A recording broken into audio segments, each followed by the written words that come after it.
Mesdames, Messieurs, chers collègues ingénieurs, chers amis, c'est un honneur pour moi de vous présenter l'orateur de ce soir, Bernard Delvaux, dont le CV résumé s'affiche sur l'écran. Pas encore. Voilà. Brillant ingénieur sorti d'une excellente école, consultant, puis redresseur et développeur d'entreprise, j'ai pu apprécier personnellement ses qualités managériales dès son arrivée chez Sonaca fin 2008, et ensuite sa volonté de mesurer tout.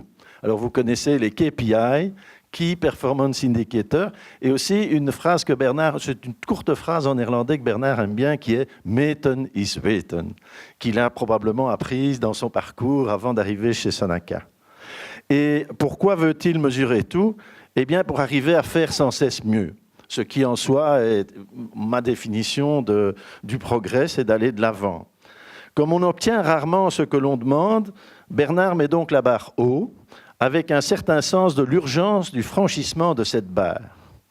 Et ce, avec un réel succès. Les résultats chiffrés de Sonaca en sont le reflet depuis bientôt 10 ans, ce qui montre aussi combien l'aéronautique lui plaît, parce que lui changeait régulièrement d'entreprise tous les 4 à 5 ans. Alors peut-être qu'il a une autre explication que l'agrément de l'aéronautique, peut-être qu'il nous répondra sur ce sujet. Bernard, je te cède la parole pour nous expliquer tes vues sur la transformation et sa nécessité. Merci Michel. Bonsoir à tous. Tout d'abord, je voudrais corriger quelque chose qui n'est pas correct dans le CV. Je n'ai pas été manager de l'année en 2013. Quelqu'un l'a un jour écrit sur Internet et donc tout le monde le répète. Et donc c'est comme si je l'avais été. J'ai juste été nominé, donc pas élu. Voilà, en fait, j'ai repris mon CV. Et le but, c'est pas de parler de moi, mais je me disais à quel titre est-ce que j'ai le droit finalement de m'adresser à vous et de vous expliquer ce que je pense être les éléments clés, les éléments de succès dans une transformation.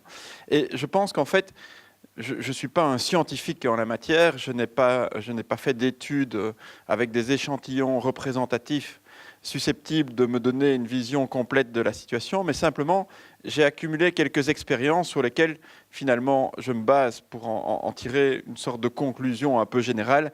Et je vous demanderai d'ailleurs tout à l'heure d'échanger avec moi, parce que vous n'êtes peut-être pas d'accord avec moi sur les conclusions que je tire.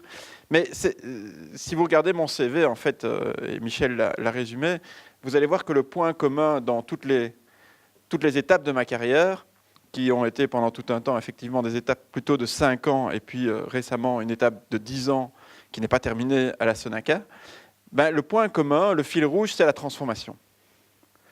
Parce que toutes les entreprises par lesquelles je suis passé, au moment où j'y suis passé, étaient dans des transformations profondes, chaque fois à des échelles différentes, avec des caractéristiques particulières. Mais c'est ça finalement qui a fait le fil rouge de ma carrière.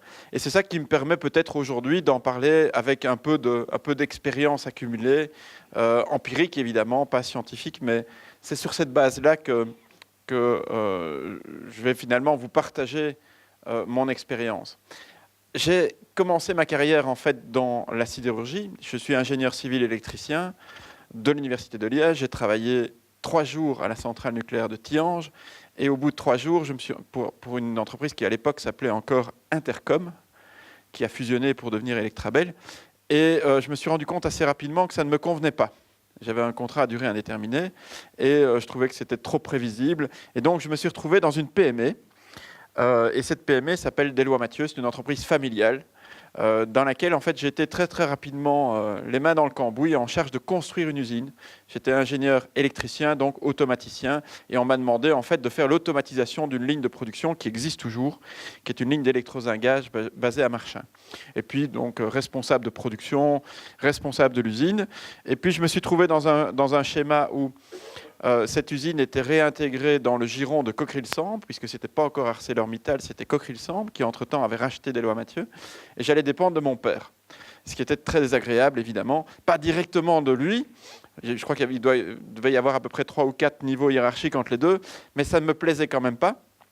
Et donc j'ai répondu à une annonce, et pour une société que je ne connaissais pas, autrement que par la presse, puisqu'elle avait fait beaucoup de plans de restructuration dans la sidérurgie, et cette société s'appelle McKinsey. Et je me suis fait engager chez McKinsey, où j'ai travaillé pendant 5 ans, essentiellement pour des clients industriels d'ailleurs, dans un premier temps, Volkswagen à Forêt, qui est devenu Audi Forêt. Ensuite, j'ai travaillé pour Union Minière, qui est devenu Umicore maintenant, et puis pour d'autres practices au niveau européen. Et puis finalement, j'ai travaillé pour Belgacom. Et Belgacom m'a engagé, à l'époque John Gossens, m'a engagé pour les transformations de Belgacom. Et si vous vous souvenez de cette époque-là, pour ceux qui ont suivi ça, c'était des époques de transformation extrêmement profondes, puisque Belgacom en fait se trouvait dans une situation où on passait de la paire de cuivre, la RTT qui gérait des paires de cuivre et qui installait des lignes fixes dans les maisons. Donc essentiellement, les électriciens venaient chez vous pour faire de la mécanique, puisqu'ils connectaient des paires de cuivre.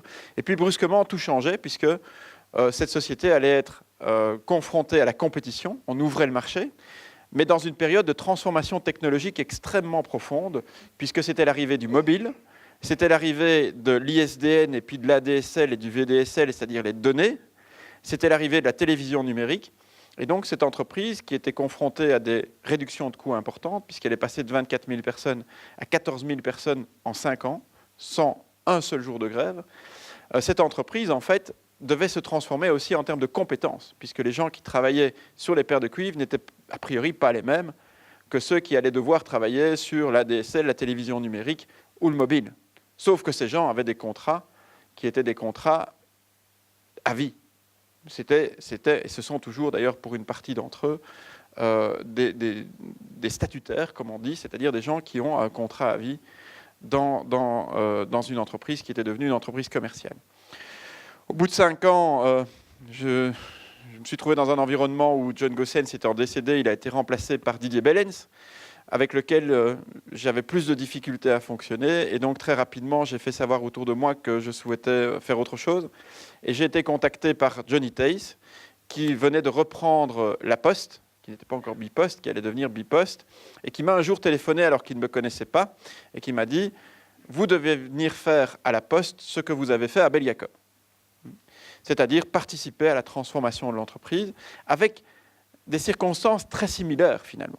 La Poste qui devenait Bipost, les actionnaires qui changeaient avec l'introduction du privé, la Poste danoise CVC Capital Partners, donc du private equity, avec la compétition annoncée, qui existait déjà sur certains marchés comme les journaux, les toutes boîtes, mais pas encore sur le courrier classique, mais qui était annoncée, et donc un besoin de moderniser l'entreprise et de la rendre plus efficace.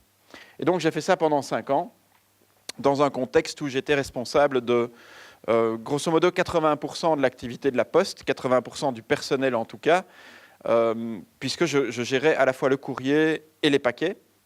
Je ne gérais pas la banque de la Poste, je ne gérais pas les guichets, mais je gérais en fait tout le reste de l'activité postale partout en Belgique, ce qui représentait à l'époque, au moment où je suis arrivé, 29 500 personnes dans 550 localisations différentes.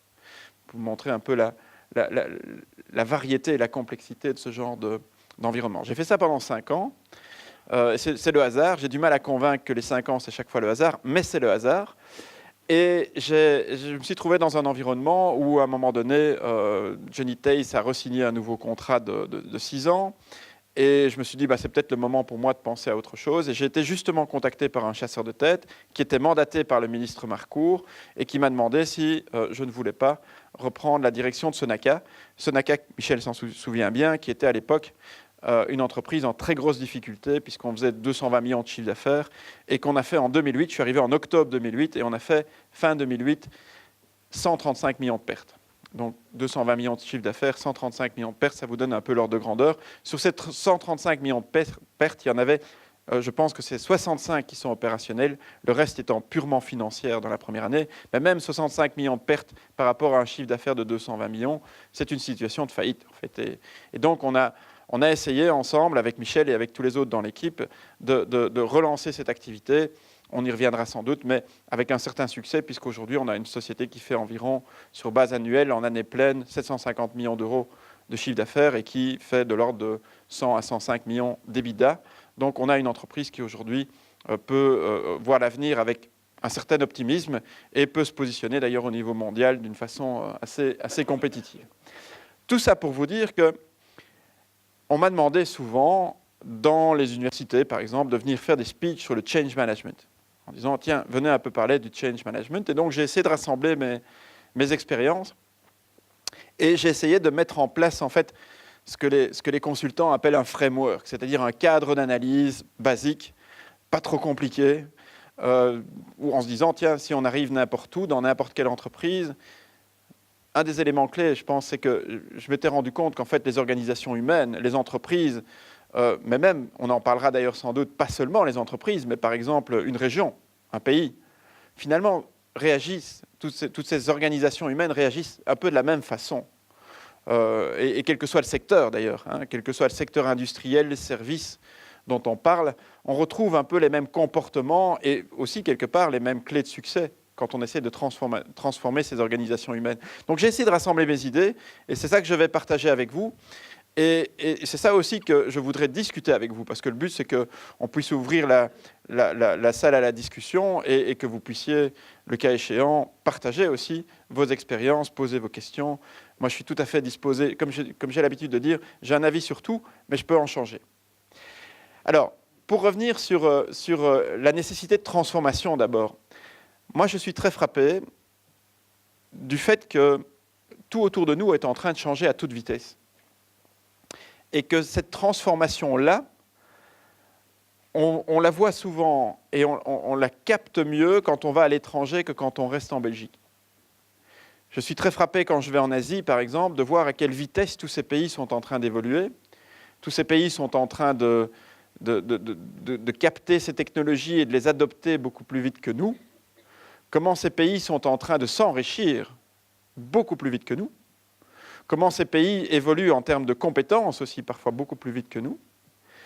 Et je ne sais pas si on en est bien conscient quand on est installé ici dans notre confort et parfois un peu dans notre complaisance de la vieille Europe. Je ne sais pas si on est conscient à quel point ça se passe à toute vitesse autour de nous. Aujourd'hui, quand on parle de délocaliser des activités de production, tout le monde trouve ça normal. Hein, on dit, bah oui, la main-d'œuvre est moins chère ailleurs, c'est normal de faire une partie de la production en Chine, c'est normal de faire une partie de la production en Roumanie, comme nous on le fait, parce que bah oui, ces gens-là sont bien capables de faire de la production comme nous. On ne met plus ça en doute. Il y a quelques années, on disait, oui, mais ils vont le faire moins bien que nous. Le niveau de qualité ne va pas être le même. Pas vrai. Le niveau de qualité est le même que nous et la productivité est très proche. Eh bien, ce phénomène-là, vous le voyez maintenant pour les ingénieurs. De plus en plus, et on a des discussions d'ailleurs avec le bureau d'études à Sonaca, de plus en plus, vous vous rendez compte qu'il y a pas mal d'autres bureaux d'études dans le monde qui n'ont pas nécessairement exactement le même niveau de connaissances pointues que nous avons, nous, mais qui peuvent faire illusion. Et surtout qui peuvent faire illusion avec un prix qui est beaucoup plus bas que le nôtre. Et donc, cette évolution-là, on doit en être conscient. Et cette évolution-là, on doit quelque part l'anticiper. Parce qu'on peut fermer les yeux et attendre que les choses se rétablissent, elles ne vont pas se rétablir. Nous allons simplement être largués si nous n'anticipons pas, si nous ne changeons pas notre organisation dans les entreprises, mais aussi au niveau politique, pour que nous puissions progresser plus vite qu'on le fait aujourd'hui. Pourquoi est-ce que je dis ça ? D'abord parce que je pense que ça vaut la peine de se poser la question de savoir qu'est-ce qui change vraiment autour de nous et qui va avoir un impact. Je ne pense pas que vous en doutiez, mais je trouve que ça vaut quand même la peine de passer quelques minutes là-dessus. Et deuxièmement, je pense que, et là je provoque évidemment, et je le fais très volontiers, je pense que le framework qu'on applique habituellement aux entreprises, ou que j'essaye d'appliquer aux entreprises, on peut très bien l'appliquer à une organisation humaine et politique, comme une région ou comme un pays. Et on peut faire l'exercice, si vous le voulez, on peut l'appliquer, ce framework, à la Belgique ou à la région wallonne, et se dire, tiens, est-ce qu'on est prêt au changement en région wallonne ? Est-ce qu'on est prêt au changement ? Est-ce qu'on a les conditions de succès en place pour réussir cette transformation, oui ou non ? Tout d'abord, qu'est-ce qui change autour de nous et qui fait que des modèles de business qui existaient il y a 10 ans, 15 ans, 20 ans ou même 5 ans n'existent plus aujourd'hui ? Il y a 3 grands éléments. Et si vous avez l'occasion de lire Daniel Cohen, il explique ça très très bien. La globalisation de l'économie, c'est une évidence. Notre métier à nous, dans l'aérostructure, donc dans la carrosserie d'avion, est un métier qui est mondial. Nos clients sont partout dans le monde, sauf en Belgique. Nous vendons tout en dollars. Et aujourd'hui, peu importe d'où vient le produit, à condition qu'il soit à temps, qu'il soit d'une qualité correcte et surtout qu'il soit le moins cher possible. Même dans l'aéronautique aujourd'hui, tout est cost-driven, comme on dit. Or, Dieu sait si nous sommes dans un métier finalement assez classique. C'est un métier d'aluminium, c'est un métier de composite, c'est un métier d'assemblage.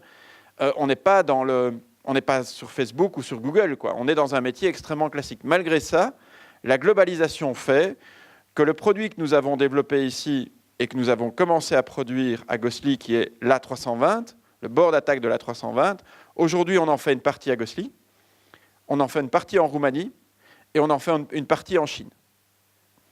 Livrés tous chez Airbus, qui ne fait guère de différence entre ce qui vient de Chine, ce qui vient de Roumanie ou ce qui vient de Gosselies.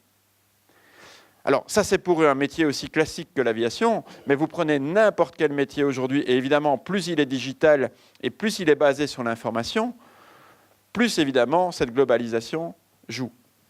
Ça a un effet cette globalisation de l'économie a un effet de transparence aussi sur les prix qui est terrible, parce que tout se compare instantanément.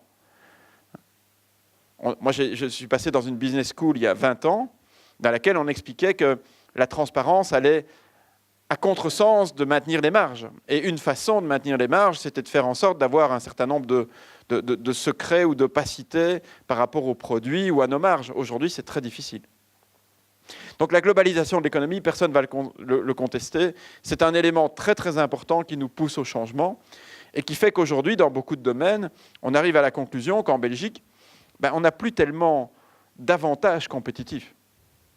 On en a encore quelques-uns, mais on en a de moins en moins. Et en tout cas, dans le domaine purement industriel, on peut en reparler, mais je trouve qu'aujourd'hui, pour tout ce qui touche à la production industrielle, je ne parle pas de la R&D, qui est quand même qui reste finalement très favorisée et très supportée en Wallonie et en Belgique, mais en termes de production, nous avons plutôt des désavantages compétitifs dans le cadre de la globalisation que des avantages compétitifs. Et on a parfois un peu de mal à le reconnaître. Je pense que le coût de l'énergie reste très élevé par rapport à la moyenne européenne et même par rapport au reste de la Belgique en Wallonie. Et le coût du travail, c'est un secret pour personne, est un énorme problème que nous rencontrons tous les jours avec Sonaca, ce qui nous conduit à développer des activités en Chine, en Roumanie ou au Brésil. Le deuxième élément qui est très important, et je trouve que c'est peut-être un élément sous-estimé, c'est la financiarisation de l'économie. Ça veut dire quoi? Ça veut dire que les entreprises dont le propriétaire est aussi le fondateur, qui le gère depuis 20 ans, 30 ans, 50 ans, 150 ans, comme moi j'ai connu chez Deloitte Mathieu par exemple, où c'était de génération en génération des propriétaires qui étaient les patrons de l'entreprise parce qu'ils étaient là tous les matins, hein, et même parfois la nuit. Eh bien, cette situation-là, elle a quasiment partout disparu. Pourquoi? Parce que les actionnaires sont de moins en moins connus, les actionnaires sont de plus en plus financiers. Je ne dis pas que c'est bien ou pas bien, c'est un fait. Ces actionnaires, d'ailleurs, dans beaucoup de cas, c'est vous et moi, par notre fonds de pension, par exemple, hein, dans lequel on a investi pour être sûr d'avoir de bons jours quand on va arrêter de travailler. Mais ces actionnaires-là, ils attendent un return. Ils ont beaucoup moins d'empathie que le patron historique par rapport à un siège de production ou un ouvrier ou même un syndicaliste. Et donc, toute la dynamique de gestion des entreprises a complètement évolué. Par contre, si vous regardez comment on fonctionne en Wallonie aujourd'hui avec les organisations syndicales, vous vous dites, est-ce que cette relation qu'on a entre le patron et les syndicats, elle a évolué au rythme de l'actionnariat? Pas du tout. On donne l'impression que le patron peut encore négocier quelque chose avec les syndicats et tenir sa parole, et en réalité, c'est pas vrai. C'est plus lui qui décide, de toute façon. C'est l'exemple typique de Caterpillar, où la décision est prise ailleurs, et où on peut négocier ce qu'on veut à Gosselies, durement, syndicalement, avec beaucoup de bonne volonté de la part des patrons locaux, mais un jour ou l'autre, ils sont contredits par une direction qui se trouve ailleurs, et l'activité disparaît. Et donc, comment est-ce qu'on garde, en fait, dans un contexte où on ne peut pas faire des promesses? Enfin, on peut en faire, mais elles ne vont pas être tenues. Comment est-ce qu'on garde une loyauté vis-à-vis de l'entreprise? Comment est-ce qu'on garde une loyauté de l'ouvrier, de l'employé vis-à-vis d'une entreprise? Comment est-ce qu'on garde la crédibilité d'un patron par rapport aux organisations syndicales? Comment est-ce que les organisations syndicales doivent se positionner dans cette évolution-là? Où, il faut bien le reconnaître, elles trouvent de plus en plus difficilement leur place et leur rôle. Bon, donc, tout ça pour vous dire que cette transformation de la financiarisation de l'économie, elle a aussi énormément d'impact dans la façon dont tout ça fonctionne autour de nous. Je ne juge pas, c'est un fait. D'ailleurs, on pourrait même trouver ça très moche je ne pense pas qu'on puisse faire grand-chose. Sinon, essayer de s'adapter et trouver les meilleures façons de tirer profit d'une situation comme celle-là, comme tous les autres pays le font. Et enfin, c'est probablement la plus évidente, c'est la digitalisation des processus. Je ne suis pas un grand fan de Industrie 4.0 parce que je continue toujours à essayer de comprendre de quoi on parle précisément, mais c'est un fait qu'il y a toute une série d'industries qui n'existent plus de la même façon depuis que la digitalisation s'est répandue, et particulièrement depuis que l'ordinateur s'est développé et qu'Internet s'est développé. Moi, je suis un grand fan de musique. Il fut un temps où j'ai acheté des 33 tours, et puis j'ai acheté des CD. Et puis aujourd'hui, tout ça s'est digitalisé, et l'industrie du disque ne fait plus de l'argent avec les mêmes leviers qu'avant. Aujourd'hui, on fait de l'argent avec des concerts, on ne fait plus de l'argent avec des disques. Et donc, il y a plein d'industries comme ça. Je ne sais plus, je lisais récemment que Airbnb a une capitalisation boursière qui est 10 fois celle de Accor, sans avoir quasiment aucun actif. Et on peut regarder comment tous ces métiers vont évoluer dans le futur. Et une des questions qu'on se pose en permanence, c'est de se dire, tiens, notre métier à nous, qui a l'air d'être épargné quelque part, hein, on fabrique des carrosseries d'avions, comment est-ce qu'on peut digitaliser ça ? Est-ce qu'un jour ou l'autre, notre métier ne va pas lui aussi être bouleversé par ce qui se passe autour ? Donc, très intéressant de voir que toutes ces choses qui se passent autour de nous et qui vont très très vite. Parfois, j'ai honte. J'ai fait des speeches vis-à-vis du personnel de Belgacom il y a 20 ans, en disant « c'est important que vous changiez ».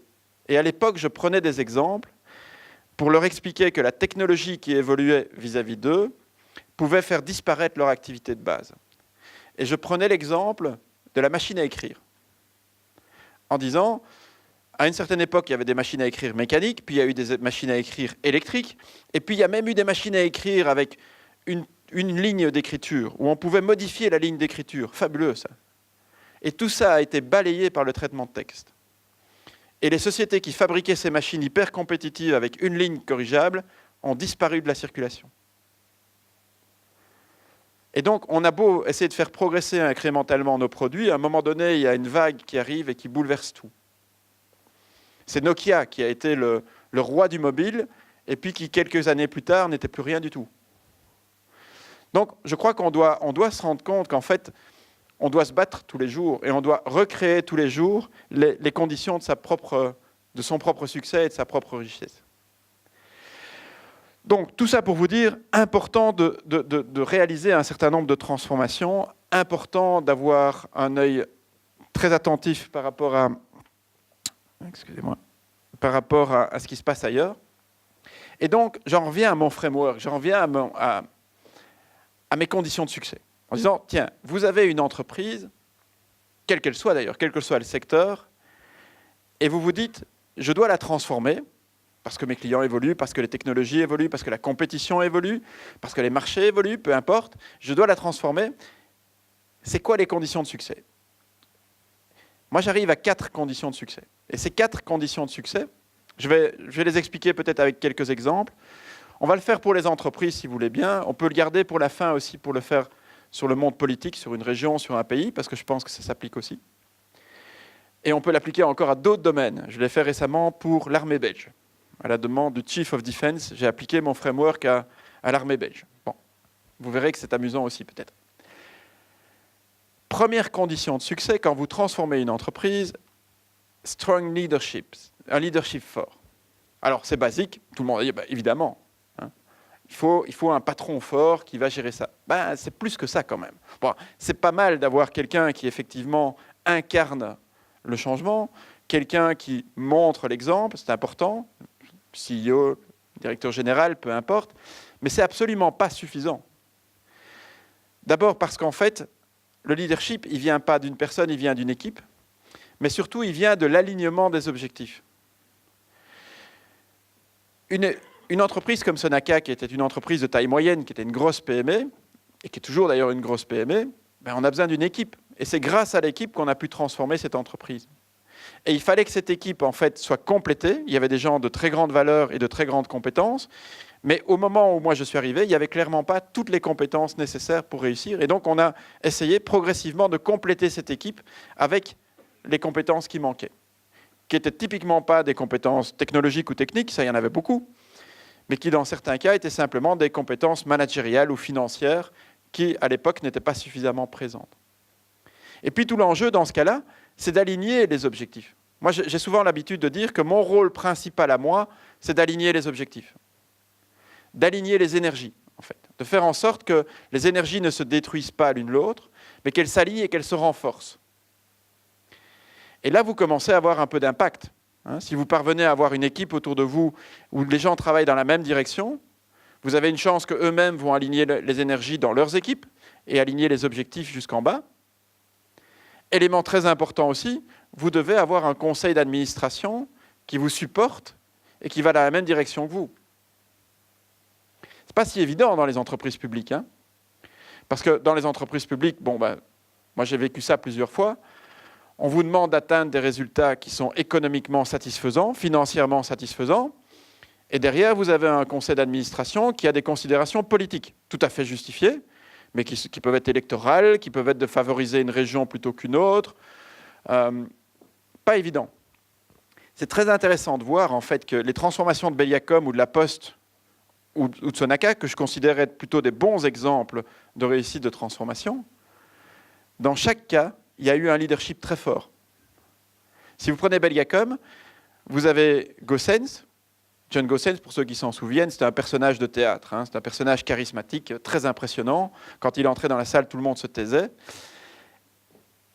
Cette personne-là, en fait, a été mise en place par Elio Di Rupo, qui était ministre des Télécoms à l'époque.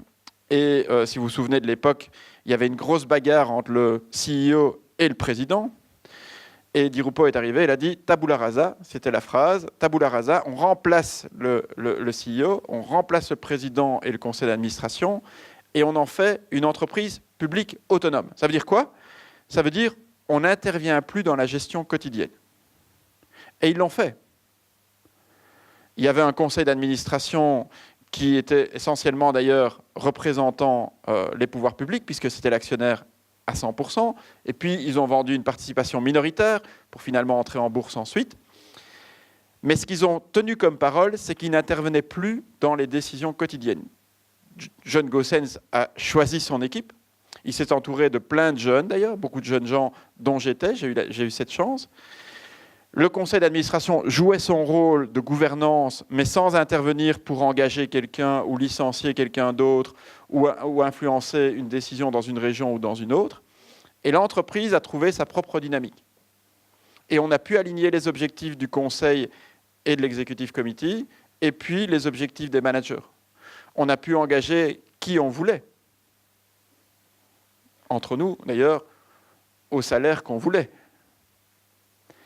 Et au bout du compte, je pense qu'on a créé une dynamique qui est une dynamique assez classique dans les entreprises commerciales, où finalement, vous faites travailler tout le monde avec des chiffres, avec des objectifs, et vous avez une chance d'aligner tout le monde. C'est ça que j'appelle un leadership fort. Vous trouvez exactement la même situation chez Bipost ou à la Poste.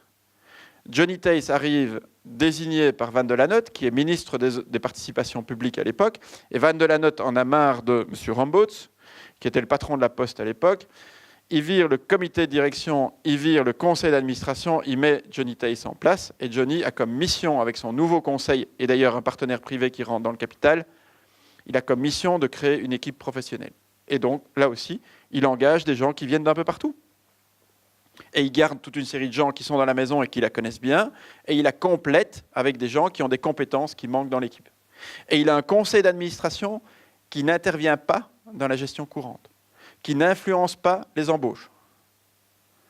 Moi, je me souviens d'avoir reçu, à l'époque de la Poste, quand je suis arrivé à la Poste, j'ai reçu des lettres d'hommes ou de femmes politiques qui disaient « Veuillez engager monsieur un tel ou madame un tel ». Réponse « Non ». Et ça s'arrêtait là. Bon, quelque part, l'homme ou la femme politique avait fait son job, moi aussi, et ça s'arrêtait là. Et je crois que c'est très très important, parce que regardez la SNCB, par exemple. Et je ne veux pas être désagréable avec la SNCB, il y en a peut-être dans la salle qui y travaillent ou qui connaissent cette entreprise. Mais là, typiquement, aujourd'hui, Le problème est un problème de gouvernance. Je pense qu'on a mis en place une CEO, et avant ça, c'était Yo Cornu, qui est un monsieur qui avait fait ses preuves dans un contexte privé, Alcatel d'abord, Agfa Gewart ensuite. Par contre, l'alignement avec le conseil d'administration est catastrophique. Ils n'ont pas les mêmes objectifs, ils n'ont pas les mêmes agendas. Comment est-ce que vous pouvez espérer que ce leadership qui sort et qui sort confus finalement du top devienne brusquement clair dans la structure? Ça ne se passe pas. Ça ne peut simplement pas se passer. Très important. Et donc, je crois que ce leadership fort, c'est vraiment un des éléments clés. Ce n'est pas le seul, on va voir qu'il y en a d'autres. C'est d'autant plus facile qu'on a une personnalité qui peut incarner cette transformation, mais ce n'est jamais qu'un petit élément. Après, c'est une équipe, et c'est surtout un alignement des énergies et un alignement des objectifs de haut en bas. Je pense que c'est ce qu'on a essayé de faire aussi à Sonaca. Moi, je me souviens quand j'ai été contacté par le chasseur de tête et par Jean-Claude Marcourt, qui était ministre déjà de l'économie à l'époque, la condition que j'ai mise à mon arrivée à Sonaca, c'était de dire, moi, je n'ai pas de problème à tenter le coup finalement dans cette entreprise qui est en grosse difficulté, mais je ne veux pas d'intervention politique. Et s'il y en a une à un moment ou à un autre, du jour au lendemain, je serai parti. Et vous me croyez ou pas, mais à aucun moment, dans les 10 ans qui se sont passés, Jean-Claude Marcourt ne m'a appelé ou envoyé un mail ou communiqué d'une quelconque façon que je devais faire quelque chose dans un sens ou dans l'autre. Bien entendu, dans ma mission, il y a le maintien de l'emploi à un niveau acceptable à Gosselies, ce que je fais d'ailleurs très volontiers parce que je trouve que c'est un bon objectif. Ce n'est pas le seul, il y a aussi la profitabilité de l'entreprise. Mais pour le reste, il a joué le jeu totalement. Et je crois que c'est très important parce que ça veut dire qu'on a pu, avec le conseil d'administration, prendre un certain nombre de décisions pas évidentes, comme par exemple le plan social qu'on a fait en septembre 2009, où à peu près un tiers du personnel de Gosselies est parti, avec des licenciements secs et avec des prépensions, et où, par exemple, la délocalisation qu'on a décidée il y a 2 ans en Roumanie pour une partie de l'activité. Donc je crois que c'est le genre de décision qu'on ne peut prendre dans une entreprise publique que si on a un support de haut en bas, du conseil d'administration jusqu'au plus bas niveau dans l'entreprise, y compris les organisations syndicales. Donc, première condition de succès, un leadership fort. Deuxième condition de succès, la burning platform. Alors, ceux qui m'ont déjà entendu savent que c'est un terme que j'utilise souvent. C'est quoi la burning platform? C'est une image. Imaginez que vous êtes sur une plateforme de forage en plein milieu de la mer du Nord et il y a un incendie qui se déclare sur la plateforme de forage. Et évidemment, elle va exploser. Donc vous n'avez pas d'autre solution que de vous jeter à l'eau. Il n'y a pas d'alternative, il faut se jeter à l'eau. Eh bien, c'est le sentiment d'urgence qu'il faut créer dans une entreprise au moment de la transformation. Parce que si les gens n'ont pas ce sentiment d'urgence, au plus bas niveau dans l'organisation, il n'y a rien qui se passe. On va s'agripper à ses privilèges, on va s'agripper à sa fonction, à son poste, à son salaire, à sa localisation, et rien ne va changer. Donc il faut créer ce déséquilibre. Et quand je dis ça, je sais que je suis un peu cynique, parce que ça a l'air d'être de la manipulation. Quelquefois, cette burning platform, elle vient de l'extérieur. Et quelquefois, c'est effectivement ça qui va créer la transformation dans l'entreprise. C'est le cas de Belgacom, qui voit arriver des actionnaires privés dans son capital, première inquiétude, qui voit arriver la compétition parce que le monopole de la RTT disparaît, et qui voit arriver de plein de nouvelles technologies qui font que la technologie qu'ils maîtrisent bien va disparaître du jour au lendemain. La burning platform, elle est là. Elle est là, et cette burning platform, elle est renforcée par le politique qui dit « tabula rasa, il faut que ça change, débrouillez-vous ». Et elle doit être, cette burning platform, renforcée par le management, qui doit faire en sorte de communiquer dans toute l'entreprise cette information au sujet de, comme j'ai l'habitude de le dire, le statu quo n'est pas une option. Et c'est des choses qu'on a mises en œuvre d'une façon extrêmement systématique et structurée dans les entreprises où je suis passé. Ceux qui m'ont connu à Belgacom savent qu'on faisait des communications au personnel en direct. On allait voir, moi j'avais 8000 personnes dans mon département dans la période où j'avais le plus de monde. On allait vers les gens partout dans les régions et on leur expliquait en direct pourquoi le statu quo n'était pas une option, ce qu'il fallait changer, vers quoi on allait, quel genre de métier ils allaient avoir plutôt que celui qu'ils avaient aujourd'hui, etc. La Poste, même chose. Exactement similaire en fait avec ouverture à la compétition, ouverture du capital au privé. Et situation, en fait, en plus à la Poste, de non-profitabilité. Je me souviens de mon démarrage à la Poste, on avait un EBITDA, donc un cash flow négatif. Et l'État ne pouvait plus recapitaliser puisque l'Europe empêchait les aides d'État. Et donc, on était obligé de trouver par nous-mêmes la solution à nos problèmes financiers. En 6-7 ans, la Poste est devenue, je pense, aujourd'hui, une des postes les plus rentables du monde, avec un EBITDA de l'ordre de 500 et des millions d'euros sur un chiffre d'affaires de l'ordre de 2 milliards. Donc, colossal. Pourquoi, de nouveau? Parce que de haut en bas, vous avez eu un message qui a été passé jusqu'au plus bas niveau, en expliquant aux gens pourquoi la situation actuelle ne tenait plus et pourquoi il fallait aller vers un autre équilibre. Je me souviens très bien, quand je suis arrivé à la Poste, je suis arrivé avec 1 an et demi de retard sur Johnny Tays, et il m'a dit, voilà, il faut reprendre les opérations, donc les 80% de l'effectif, les 30 000 postiers, et je lui ai dit, Johnny, je vais organiser des informations au personnel, je vais rencontrer tout le monde. Et il m'a dit, mais c'est totalement impossible, tu ne vas quand même pas louer le Hazel. Il dit, non, on va les rencontrer par groupe de 100. Ça ne va pas. 30 000 divisé par 100, il te faut 300 meetings, etc. Ça ne va pas du tout. Tu n'y arriveras jamais. Il dit, OK, on va voir, on va le faire. Et puis tu verras, si ça te plaît à un moment donné, tu te joindras à nous. Et si ça ne marche pas, on aura constaté que ça ne marche pas. Et donc, on a mis en place un système où on a été vers les 550 bureaux de poste.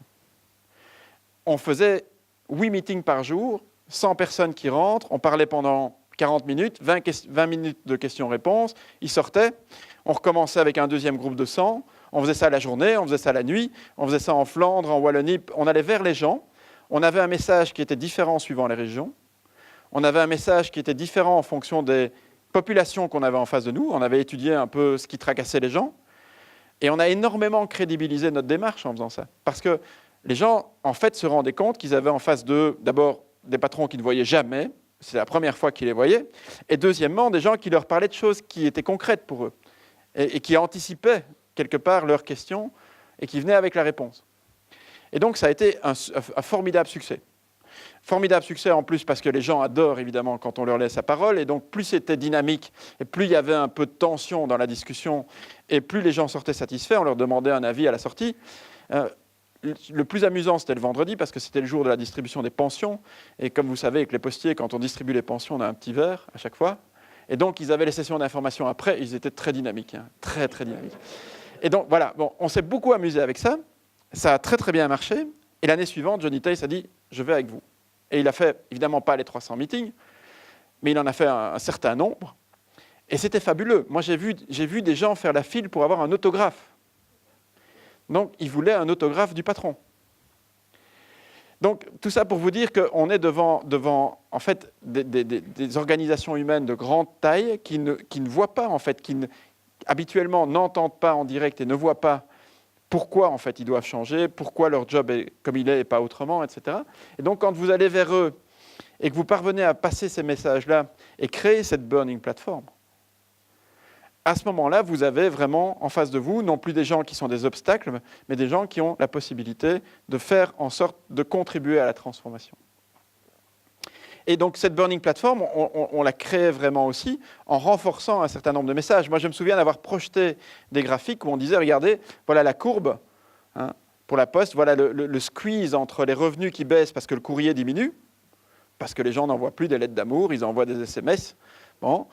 Donc, les revenus diminuent, les coûts augmentent parce que la Poste, c'est 80% de salaire et c'est 3% ou 4% par an d'augmentation des salaires avec l'inflation, c'est comme ça. Et donc, dans 3 ans, on n'est plus là. Ah, vous faites du chantage. Ben non, on ne fait pas du chantage, c'est la réalité. Et les syndicats étaient dans la salle, et ils écoutaient, et ils posaient des questions, et ils participaient, et au bout du compte, tout le monde entendait la même chose. Ce n'est pas parfait, mais au moins, ça aide à faire passer ce message et cette burning platform. À Sonaca, je pense que nous avons eu cette burning platform naturellement aussi. Et quelque part, on a été aidé par ça, puisqu'on s'est trouvé dans une situation où l'entreprise était déficitaire, où il y a eu la crise financière de fin 2008, catastrophe, et la crise industrielle de début 2009, où toute l'automobile et toute l'aviation s'écroulent. Ah oui, ben, burning platform, elle est là. Et comme on avait communiqué avec les gens, je me souviens très bien, en septembre 2009, on a donc annoncé le plan social pour 440 personnes sur le site de Gosselies. Et comme c'est toujours le cas quand c'est comme ça, les télévisions arrivent, évidemment ils veulent vous filmer. Quand vous annoncez une mauvaise nouvelle comme celle-là, ils sont tous là. Donc on a fait la conférence de presse et puis on est descendu dans l'usine. Et dans l'usine, moi j'ai parlé avec les gens, il y avait un peu évidemment de déception, de tristesse, etc. Mais il n'y avait pas d'agressivité. Et les gens me disaient, vous nous l'aviez dit. On était prévenus. On savait que ça allait se passer. On n'a pas eu de grève. Donc je pense que cet effort de communication qu'on avait fait, cet effort de transparence a payé dans beaucoup de cas. Et systématiquement, en tout cas dans mes expériences personnelles, cette burning platform qu'on a partagée, à un moment ou à un autre, elle fait en sorte que ça bouge. Au moment où on l'entend la première fois, on se dit « mais pourquoi on se tracasse ?» Quand je dis à Sonaca aujourd'hui, alors qu'on a de très bons résultats, « les gars, moi je ne suis pas très positif pour l'avenir parce qu'il y a ça, il y a ça, il y a ça, il y a ça qui va se passer. Et si on ne fait pas d'efforts, ça ne va pas marcher. » On regarde en disant ouais, « est-ce qu'on ne peut pas un peu se calmer et se reposer sur nos lauriers pendant 2-3 ans ?» Ben non. Je pense que c'est maintenant qu'il faut cette transparence et il faut garder cette burning platform, surtout éviter la complaisance.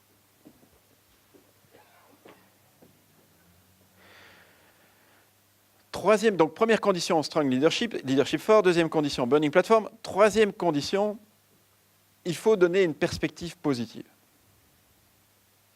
En fait, il faut parvenir, je pense, à expliquer à chacun, ou à tous globalement, que là où on veut aller après la transformation n'est pas nécessairement moins bien que ce qu'on a aujourd'hui.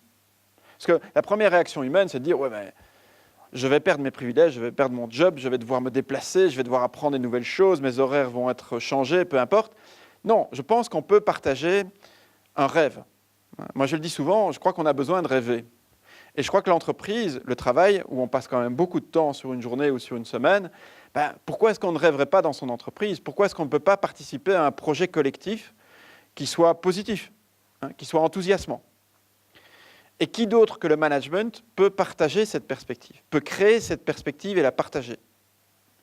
Et donc, à chaque fois, on a essayé de se dire qu'est-ce qu'on veut faire de l'entreprise? En quoi est-ce que dans 3 ans ou dans 5 ans, on sera mieux qu'aujourd'hui?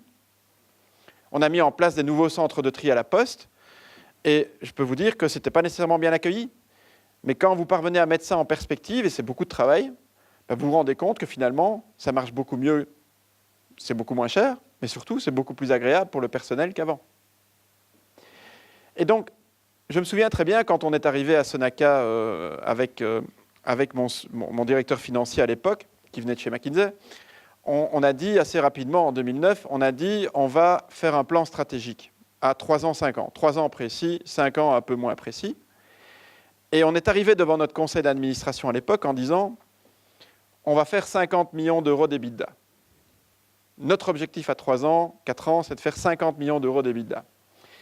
Et on faisait grosso modo 0, si pas un chiffre négatif, je pense qu'on était à moins 10 millions d'euros d'EBITDA à l'époque. Et je me souviens très bien du regard incrédule de mon conseil d'administration qui nous a regardé en disant « magnifique, on ne va pas dire non évidemment, si vous nous promettez 50 millions d'EBITDA, on ne va pas dire non, mais ça ne va simplement pas se passer. » Avant l'acquisition d'Elemail, on était à 70 millions d'EBITDA. Donc on avait largement dépassé les 50. On est venu auprès du même conseil d'administration qui avait un tout petit peu évolué, mais finalement pas tellement. On est revenu en 2014 et on leur a dit, vous savez, l'entreprise est maintenant une entreprise saine. On peut envisager la croissance pas seulement organique en interne, mais on peut envisager la croissance par acquisition. Et on veut le faire par l'innovation, et on peut le faire par des acquisitions. Et si on fait des acquisitions, ce sera aux États-Unis. Parce que c'est là qu'on doit aller chercher les clients qu'on n'a pas, c'est là qu'on doit se dérisquer par rapport au dollar, etc. Et on leur a dit, notre objectif dans les 3 ans, c'est de doubler le chiffre d'affaires. On a doublé le chiffre d'affaires. On l'a fait par une acquisition aux États-Unis. L'innovation, vous le verrez tout à l'heure, c'est le petit avion. Ce n'est pas parfait. On peut se planter. Et on s'est planté plein de fois et on va encore se planter plein de fois. Mais ce qui est sûr, c'est que si on n'avait pas fixé ces ambitions-là, on n'y serait jamais. Parce que le fait d'exprimer une ambition et de la partager, c'est déjà faire une grande étape sur le chemin de l'atteindre. Donc, pour moi, je pense que c'est très, très important que nous ayons cette visibilité sur le futur et qu'on puisse partager une perspective qui soit une perspective enrichissante, une perspective positive, enthousiasmante même si possible, vis-à-vis du futur. Troisième sujet, donc, perspective inspirante. Quatrième sujet, c'est bien beau de dire aux gens, voilà où on veut être, on va doubler le chiffre d'affaires, on va avoir un EBITDA qui vaut 100 millions d'euros, on va aller aux États-Unis, ça c'est formidable. Et typiquement, les gens se disent, oui, mais et moi là-dedans? Moi personnellement, moi ouvrier, moi employé, moi ingénieur, qu'est-ce que je deviens là-dedans? Et c'est vrai que si vous ne répondez pas aux questions individuelles, vous n'arrivez pas à grand-chose. Parce qu'à un moment donné, effectivement, il faut aller suffisamment dans le détail que pour répondre aux questions individuelles. C'est humain. Hein. La première réaction humaine vis-à-vis du changement, on est tous pareils, c'est de dire « pas pour moi, faites sans moi, moi je suis bien où je suis ». Par contre, si vous parvenez à trouver une solution individuelle pour les gens qui soit suffisamment positive pour que vous ayez le support pour la transformation, plutôt qu'un obstacle à la transformation, ça change tout. Et là, j'ai un très bel exemple que moi je trouve très touchant et très beau. Je me retrouve dans une de mes communications habituelles à la Poste à l'époque, et c'était l'époque des nouveaux centres de tri. Il y en a d'ailleurs un qui se trouve le long de l'autoroute à Fleurus, quand vous passez sur l'autoroute à Fleurus. Il y en a un autre qui se trouve à Aouan, près de l'échangeur de Lonsin. Ces nouveaux centres de tri, on avait décidé d'en installer 5 en Belgique, un projet de 250 millions d'euros, projet de 3 ans à peu près. Pas évident parce qu'en fait, tout changeait sauf le personnel. Donc vous aviez des nouveaux bâtiments, vous aviez des nouveaux horaires, vous aviez des nouvelles localisations, vous aviez des nouvelles machines qui triaient le courrier en reconnaissant les écritures à une vitesse pas possible. Donc tout changeait, mais le personnel, lui, était statutaire, donc il devait suivre son métier. Et ces gens, en fait, venaient de centres de tri qui étaient soit délocalisés un peu partout dans le pays, soit plutôt au centre des villes. Et donc je vais une nuit, parce que ces gens travaillent la nuit, hein, les centres de tri de la Poste, ça travaille la nuit. Je vais une nuit au centre de tri de Liège pour rencontrer le personnel. C'était quelque chose comme 3-4 mois avant le transfert vers le nouveau centre de tri d'Aouan. Et je rencontre le personnel dans le cadre de ce qu'on appelait les moments de vérité. On s'était dit ça va être un changement profond pour les gens, et donc on va les rencontrer tous les mois, pas moi à chaque fois, mais l'organisation va les rencontrer tous les mois pendant les 6 mois qui précèdent. Et ils vont chaque fois avoir un événement qui va les accoutumer à leur nouvel environnement. Donc ils vont aller visiter le chantier, ils vont dessiner leur poste de travail, ils vont avoir une formation sur le nouveau système, etc. Et une de ces sessions, c'était moi qui allais là-bas et qui expliquais comment ça allait fonctionner et qui répondait aux questions des gens. Donc j'explique tout mon truc. Et il y a un monsieur au premier rang, 55 ans, bleu de travail, qui lève son doigt et qui me dit « J'ai bien écouté votre speech, mais je suis très tracassé », qui me dit « parce qu'il n'y a pas de job pour moi dans votre nouveau centre de tri. Il n'y a pas de travail pour moi. » Je dis, monsieur, vous n'avez pas écouté. J'ai justement expliqué qu'il y avait un job pour tout le monde, hein, que de toute façon, on voudrait même vous virer qu'on ne pourrait pas, puisque vous êtes statutaire. Donc, pourquoi vous tracassez? Et il commence à expliquer qu'il est liftier. Donc, il prend le courrier dans des bacs, il les met sur des caddies à roulettes, et il les monte au premier étage où il débarque une partie des caddies, puis on monte au deuxième, il débarque une partie des bacs, et il redescend avec des casiers vides jusqu'au rez-de-chaussée. C'est ça son métier, il est liftier. Et il me dit, j'ai regardé le plan du nouveau centre de tri, tout est de plein pied. Et c'est exactement la réaction que tout le monde a, ou quasiment tout le monde a eu dans la salle, c'était de sourire, pour ne pas dire de rire, mais ça le tracassait, il était sérieux. C'était sa vie, en fait.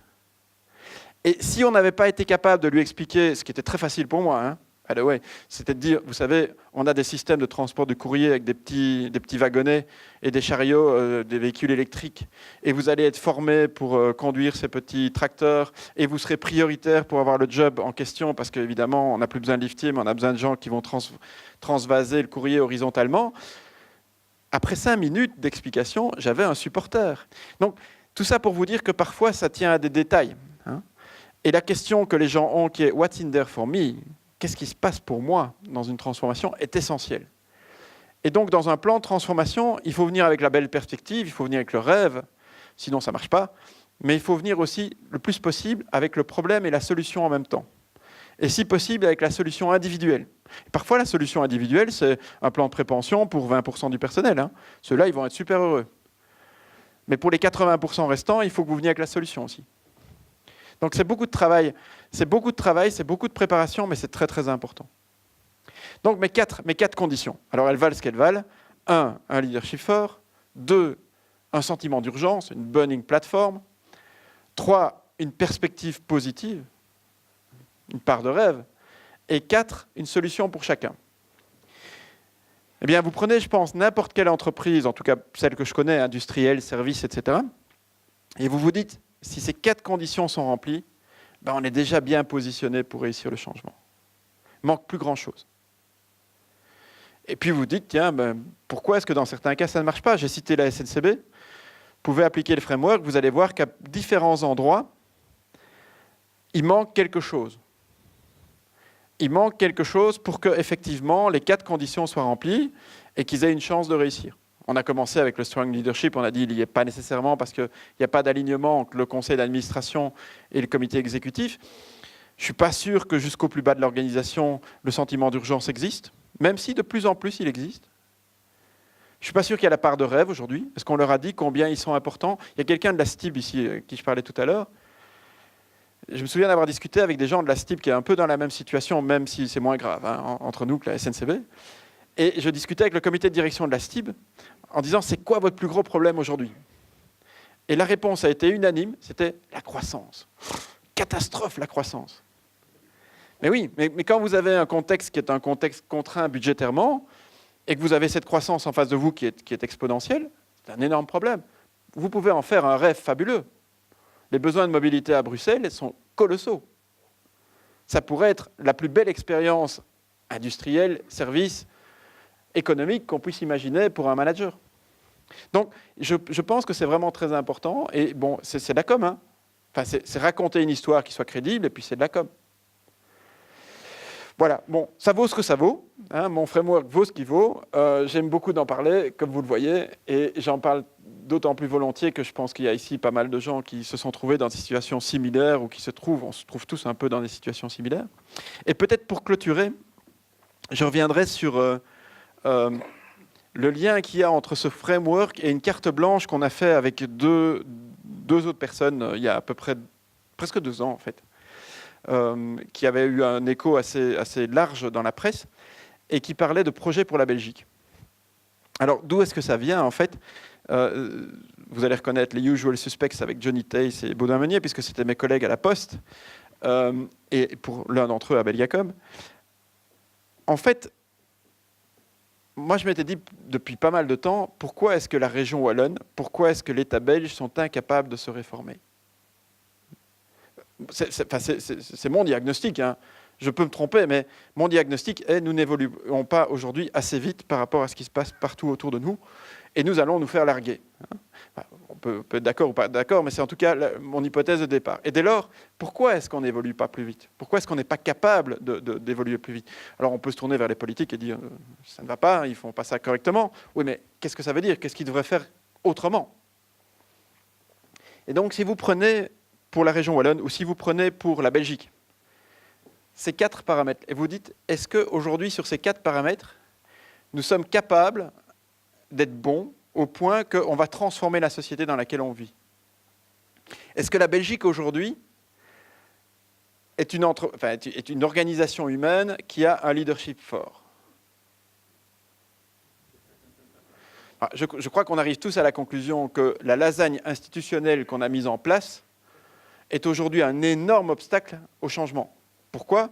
Parce que c'est très difficile de détruire une proposition de décision, mais plus personne aujourd'hui en Belgique n'est capable de vraiment décider et implémenter quelque chose de fondamental, à cause des différents niveaux de pouvoir qui se contrebalancent, y compris l'Europe d'ailleurs, hein, ce n'est pas seulement la Belgique, mais c'est l'Europe, le fédéral, les régions, les communautés, etc., etc. Donc, c'est déjà un sacré problème. Alors, si on est vraiment pessimiste, on s'arrête là. On dit, déjà, la première condition n'est pas là, donc abandonnons.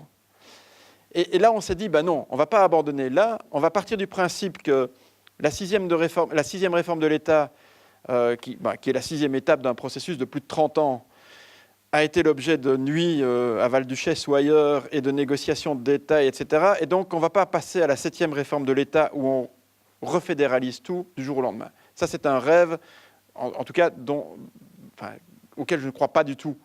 Donc, si on part du principe que le strong leadership, il n'est pas là, et il ne va probablement pas être là avant longtemps, il faut qu'on s'organise autrement.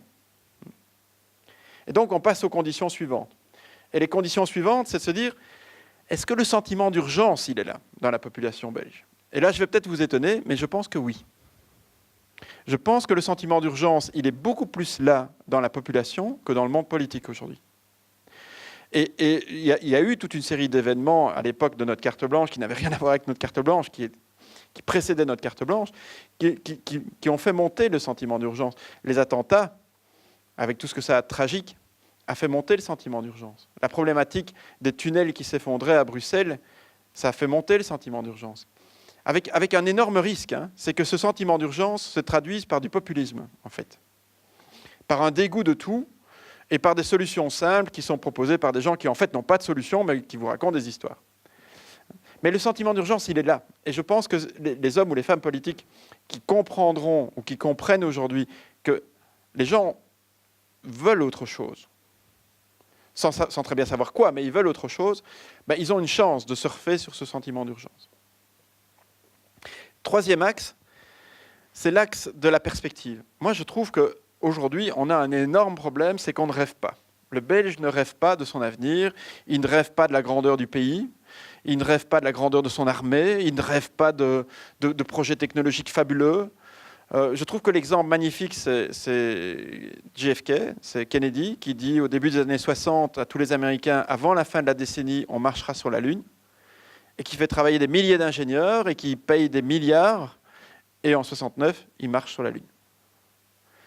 Nous avons besoin de rêves, nous avons besoin de projets communs, nous avons besoin de perspectives partagées, et aujourd'hui, j'essaye, modestement, d'encourager mes interlocuteurs politiques, en particulier, à essayer de se projeter dans le futur et avoir cette perspective positive.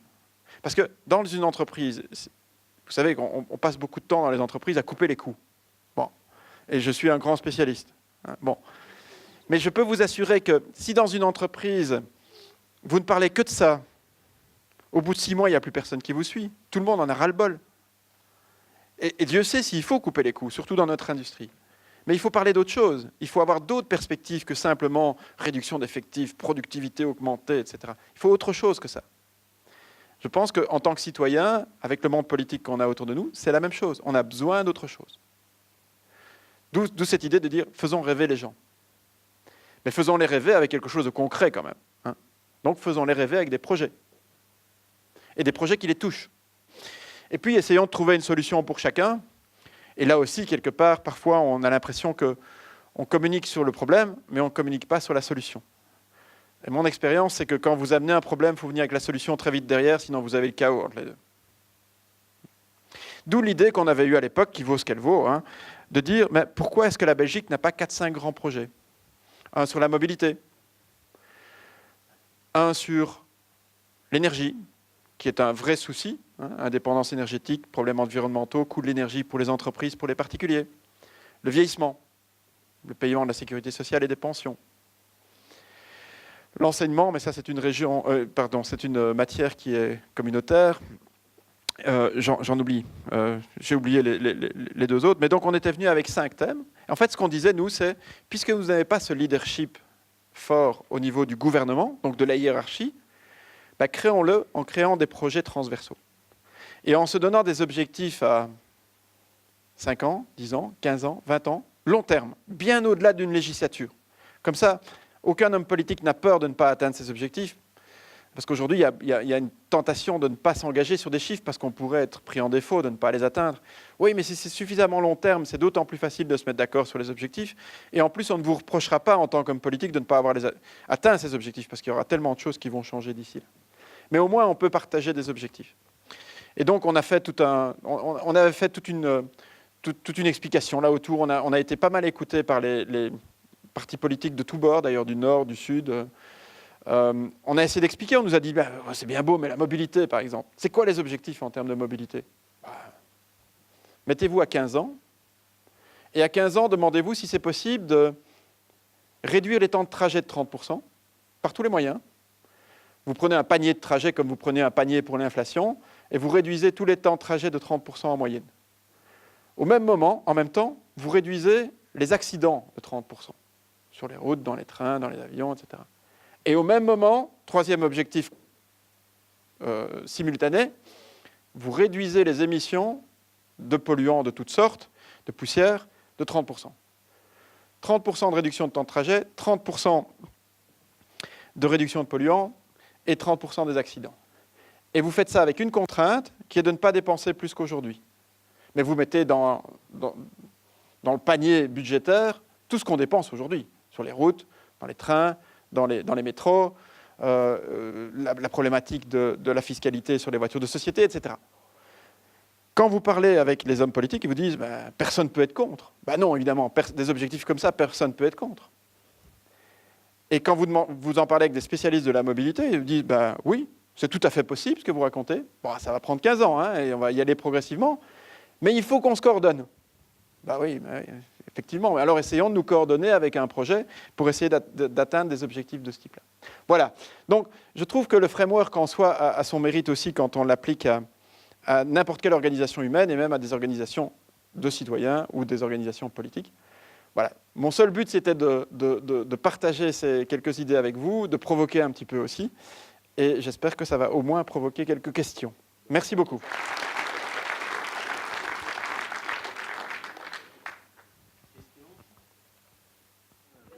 Quand vous posez le problème de la mobilité et que des gens viennent avec des solutions à la région bruxelloise, par exemple, construire un vrai métro, il faut des investissements, il faut des prévisions à long terme, 10, 15 ans, mais les moyens économiques, financiers n'existent pas, ou les politiques ne sont pas prêts à tenir compte de ce que vous dites pour faire un vrai bilan.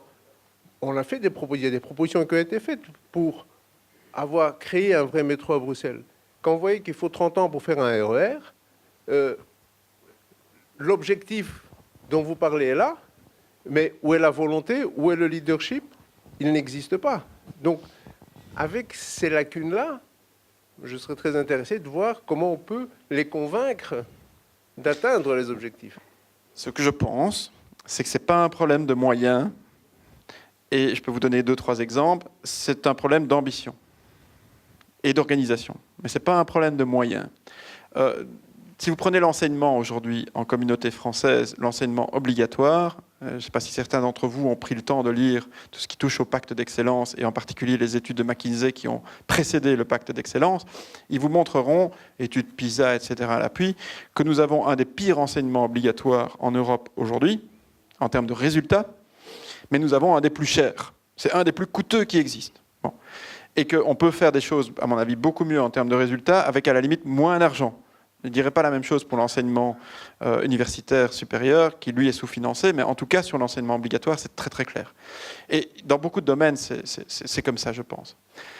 Alors, qu'est-ce que nous, on disait qu'on pourrait faire, modestement? Nous, ce qu'on disait, et c'est ça qui déplaît, on disait au monde politique, fixer les objectifs.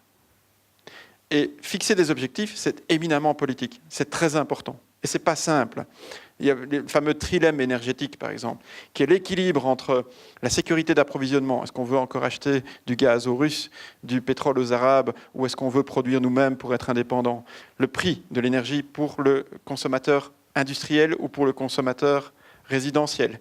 La problématique de l'émission. Est-ce qu'on veut encore du nucléaire ou pas du nucléaire? Quel est l'impact sur l'environnement si on ne prend pas le nucléaire, etc. Ce sont des choix politiques.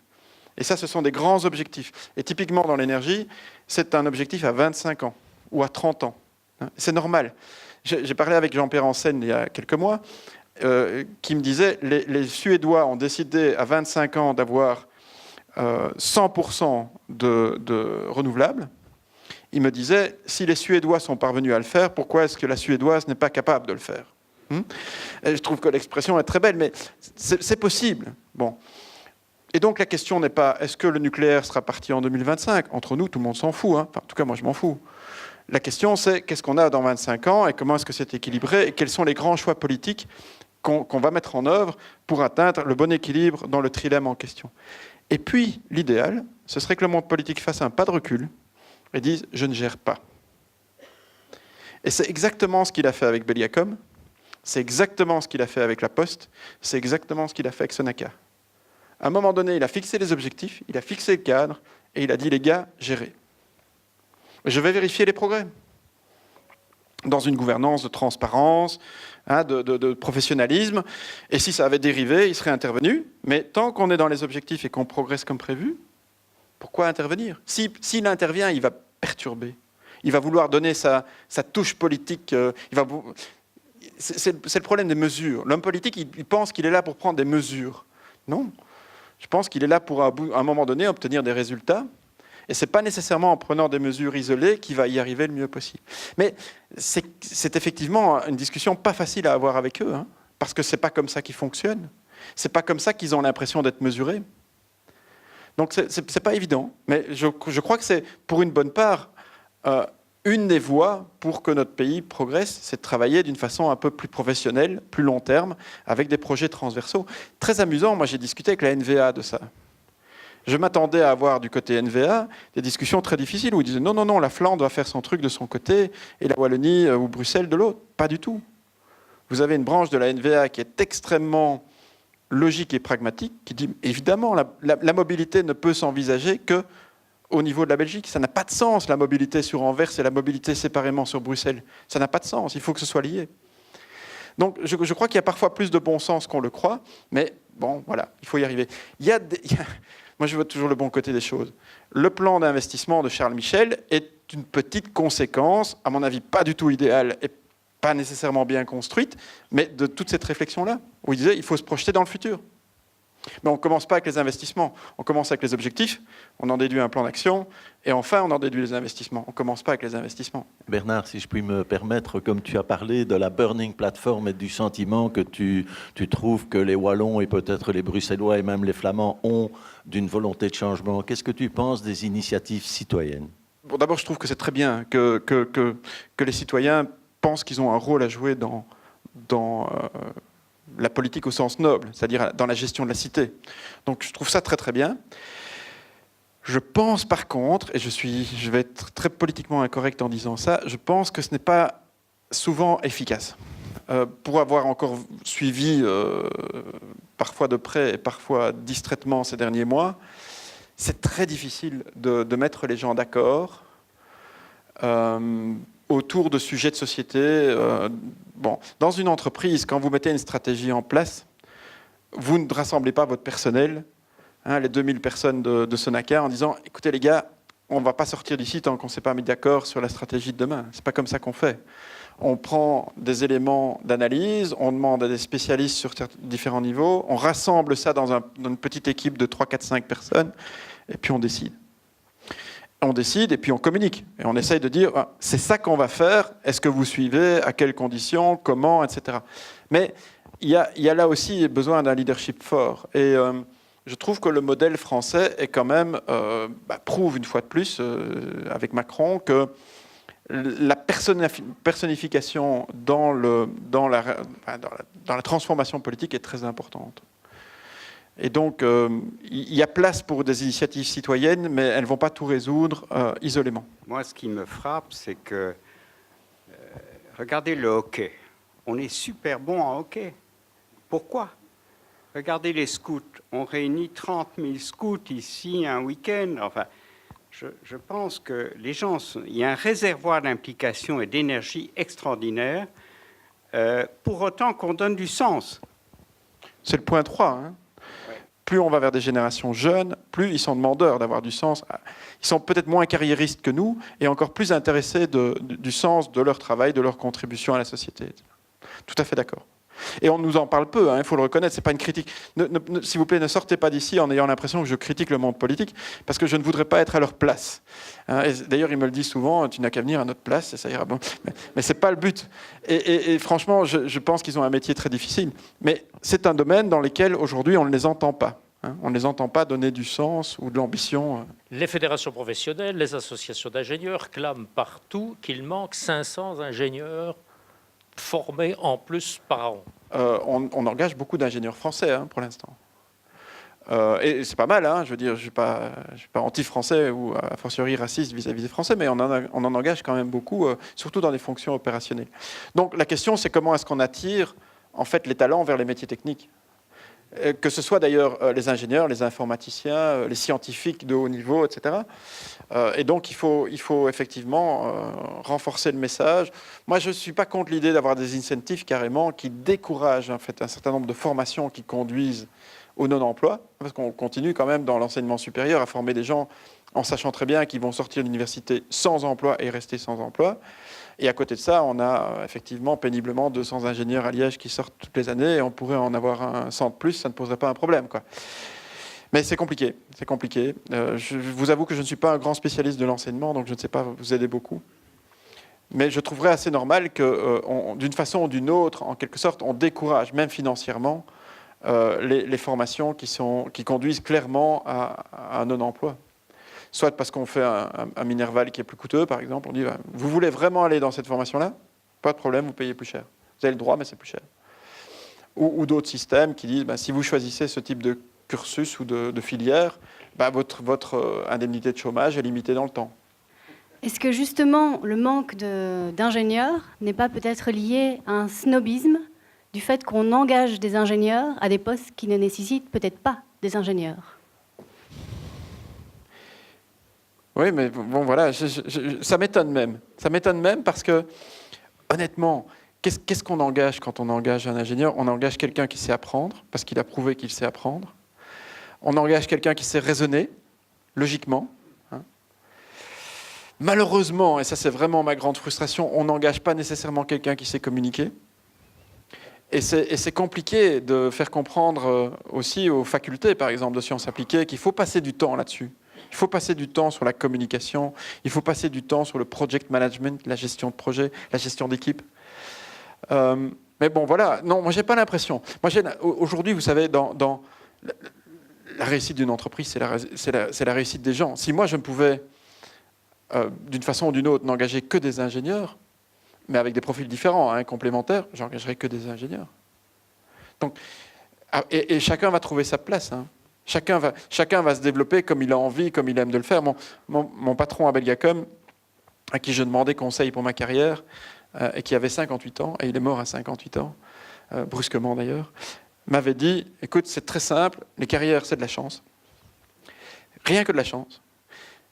Il faut faire uniquement ce que tu aimes de faire. Parce que si tu n'aimes pas, tu le feras mal. Donc tu fais ce que tu aimes bien. D'ailleurs, à 58 ans, je ne fais plus que ce que j'aime de faire.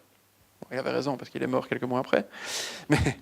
Mais je pense qu'après, chacun va trouver sa place et chacun va se développer. Et c'est là que le potentiel des gens va ressortir. Et certains vont s'épanouir dans la technologie et le détail vraiment technique. Et d'autres vont s'épanouir dans la communication et l'expansion internationale, ou peu importe. Et la communication vis-à-vis des clients, le commercial. Donc, j'ai pas cette impression qu'on est en train de mal utiliser les ingénieurs. Mais peut-être vous avez des expériences que vous voulez partager. On parle beaucoup d'intelligence artificielle. Est-ce que vous avez une opinion là-dessus? Et si oui, comment ça va se décliner, s'introduire dans tous les processus industriels? Je pense que le concept en soi n'est pas vraiment neuf. Maintenant, comme tout dans l'informatique, ça progresse à toute vitesse. Donc, à un moment ou à un autre, est-ce que c'est purement de l'intelligence artificielle ou est-ce que c'est du big data qui va chercher des données dans tous les sens et qui, en fonction des données qu'il analyse, raisonne presque comme nous? Je ne sais pas. Mais c'est clair que c'est à la fois une formidable opportunité et un incroyable risque. Maintenant, typiquement, par exemple, dans Sonaca, l'intelligence artificielle, aujourd'hui, l'impact est très limité. On voit pas très très bien où ça va changer la donne à très court terme. C'est pas qu'on n'est pas ouvert au changement, c'est que juste qu'on cherche et on voit pas très bien. Vous avez d'autres métiers où ces progrès d'informatique et intelligence artificielle ou pas vont avoir un impact colossal. La médecine, par exemple. Il va y avoir un impact colossal sur les médecins, de toutes les sortes d'ailleurs, avec certaines spécialités qui seront plus touchées que d'autres. Il y a d'énormes risques. Moi, je suis toujours terrifié à l'idée des drones, moi. Je sais que Michel est un grand fan des drones, mais typiquement, les drones comportent intrinsèquement un gigantesque danger pour le fonctionnement de la société et pour la sécurité des populations. Parce que vous ne tuez plus quelqu'un, vous faites tuer quelqu'un à distance, à la limite automatiquement, sans même que vous le sachiez. Donc je trouve qu'il y a une évolution là-bas qui est extraordinairement inquiétante et dangereuse, Mais typiquement, vous ne pouvez pas vous y opposer. Donc, qu'est-ce que vous faites? Vous allez essayer de réguler, adapter, utiliser le mieux possible les technologies.